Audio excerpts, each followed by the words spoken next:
কাল ছিল সংক্রান্তি। আমাদের সবার বাড়িতেই কম বেশি কাল পিঠে হয়েছে। চলো তোমাদের সাথে শেয়ার করি কালকেরে আমাদের বাড়ি কী কী পিঠে হয়েছে। ফার্স্টে হয়েছিল পাটিসাপটা। এটার জন্য ফার্স্টে চালের গুঁড়ো, ময়দা, সামান্য সুজি দিয়ে ব্যাটারটা বানিয়ে নিতে হবে। আর এক সাইডে নারকেলটাকে নিয়ে তার মধ্যে একটু গুড় দিয়ে পুর বানিয়ে নিতে হবে। তারপর চাটুর মধ্যে তেল গরম হলে আস্তে আস্তে ব্যাটারটাকে ছেড়ে দিয়ে হালকা হাতার সাহায্যে একটু খেলিয়ে দিতে হবে। তার নারকেলের পুরটা গুড় দিয়ে রেডি করে রেখেছিলাম, ওটা দিয়ে দিতে হবে। ওটা দেওয়ার পরে ভালো করে খুন্তি দিয়ে এপিঠ ওপিঠ মুড়ে নিতে হবে।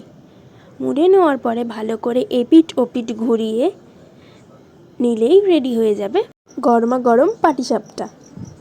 তারপরে আবার কি, চাটু থেকে নামিয়ে পরিবেশন করুন গরম গরম পাটিসাপটা।